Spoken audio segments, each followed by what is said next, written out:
சும்மா எது அசிங்கம்னு தெரியறது இல்ல, எது கேவலம்னு தெரியறது இல்ல. பீஸா பறக்கிறது கோ குடிக்கிறது உனக்கு நாகரிகம்னா நான் என்ன பண்ண முடியும்? ஏன் இளநீ கரும்புச்சார் பழச்சார் குடிக்க மாட்டியா? சட்டம் வருது, தேசிய குடிபானம்னு வருது. கரும்புச்சார், பதநீர், இளநீர், பழச்சாறு வரும்.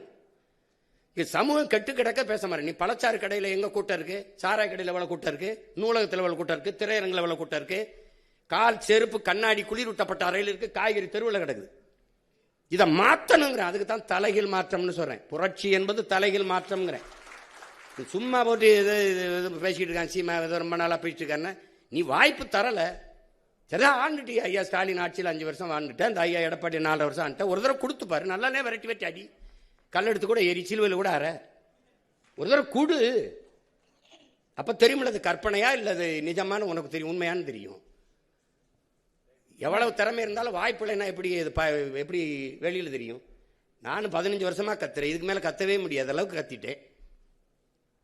அப்புறம் அது எப்படி செஞ்சிருவா, எப்படி வேலை கொடுக்குறேன்னா இல்லையான்னு மட்டும் பாரு. தம்பி, ஒரு மீன் குழம்பு வைக்கிற சட்டி எத்தனை ரூபாய்ன்னு நினைக்கிறீங்க? அமெரிக்கா 13,000 ரூபா. ஒரு கயத்து கட்டில் 40,000 ரூபா. ஒரு ஓலைக்கொட்டம் 500 ரூபா.